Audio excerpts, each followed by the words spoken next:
இன்றைய முதல் வாசகம் இறைவாக்கினர் எரேமியா நூலிலிருந்து வாசகம். அதிகாரம் 14 வசனம் 17 முதல் 22 முடிய. ஆண்டவர் எரேமியாவுக்கு கூறியது: நீ அவர்களுக்கு இந்த வாக்கை கூறு. என் கண்கள் இரவு பகலாக கண்ணீர் சொரியட்டும், இடைவிடாது சொரியட்டும். ஏனெனில் என் மக்களாம் கன்னி மகள் நொறுங்குண்டாள், அவளது காயம் மிக பெரியது.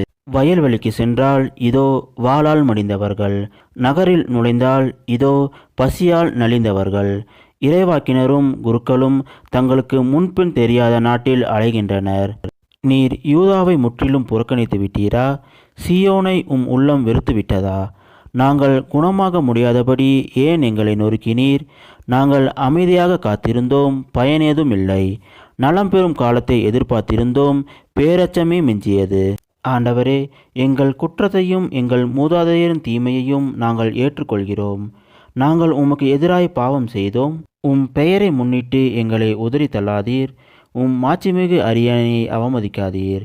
நீர் எங்களோடு செய்த உடன்படிக்கையை நினைவு கூறும், அதனை முறித்து விடாதீர். வேற்றினத்தாரின் தெய்வ சிலைகளுள் மழை தர வல்லது எதுவும் உண்டா? வானங்கள் தாமாக மழை பொழிய முடியுமா? எங்கள் இறைவனாகிய ஆண்டவரே, நீர் அல்லவா அதை செய்யக்கூடியவர். நாங்கள் உண்மையை எதிர்நோக்கியுள்ளோம், ஏனெனில் இவற்றை எல்லாம் செய்பவர் நீரே. இது ஆண்டவர் வழங்கும் அருள்வாக்கு. இறைவா, உமக்கு நன்றி. இன்றைய நற்செய்தி புனித மத்தேயு எழுதிய நற்செய்தியிலிருந்து வாசகம். அதிகாரம் 13 வசனம் 36 முதல் 43 முடிய. அக்காலத்தில் இயேசு மக்கள் கூட்டத்தினரை அனுப்பிவிட்டு வீட்டுக்குள் வந்தார். அப்போது அவருடைய சீடர்கள் அவர் அருகே வந்து, வயலில் தோன்றிய களைகள் பற்றிய உவமையை எங்களுக்கு விளக்கி கூறும் என்றனர். அதற்கு அவர் பின்வருமாறு கூறினார்: நல்ல விதைகளை விதைப்பவர் மானிட மகன். வயல் இவ்வுலகம்.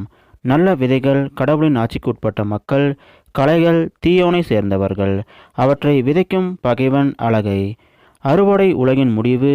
அறுவடை செய்வோர் வானதூதர். எவ்வாறு களைகளை பறித்து தீக்கு இரையாக்குவார்களோ அவ்வாறே உலக முடிவிலும் நடக்கும். மானிட மகன் தம் வானதூதரை அனுப்புவார்.